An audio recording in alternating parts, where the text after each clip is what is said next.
we are seeing some signs of a slowdown in housing nationally. Is that what we are seeing locally? We have a really solid metaphor for that this week.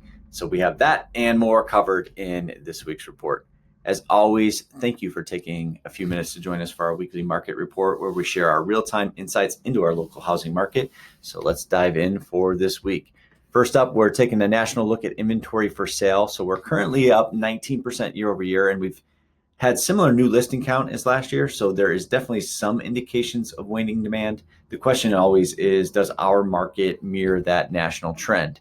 And so here are new listings, and basically year over year for the last month, they have virtually been the same. So we are not seeing an increase in new listing activity. Let's go over and look at contract activity, where we're seeing a little lag, where we saw a little lag in January versus last year. But as you can see, these past few weeks, we are right on par with 2023. But the real story continues to be the showing activity report. And you can see the active buyer pool is blowing the doors off the past 4 years. So while the contract activity isn't showing much in terms of year over year difference, the leading indicator does. So all it could take is rates going down, which would trickle out more inventory and create more options and affordability for buyers. And we likely are sitting on a volcano of activity. The question is, how much longer will it lay dormant? And the answer, it really seems to boil down to interest rates.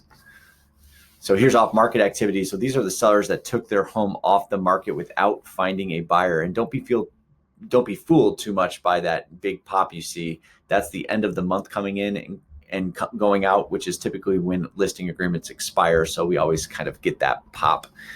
Here is balance metrics for our market. 60% on this graph represents a fairly balanced market. New listing pop week over week brought this metric into more balance. And when we add in off-market activity, we get an even stronger downtick because of that slight increase in homes that went off market.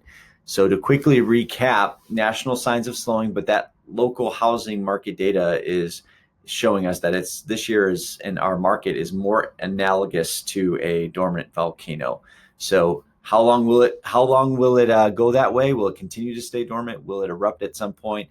It's hard to tell, but that's why we continue to watch it in real time. So thanks for joining us, and we'll see you next week.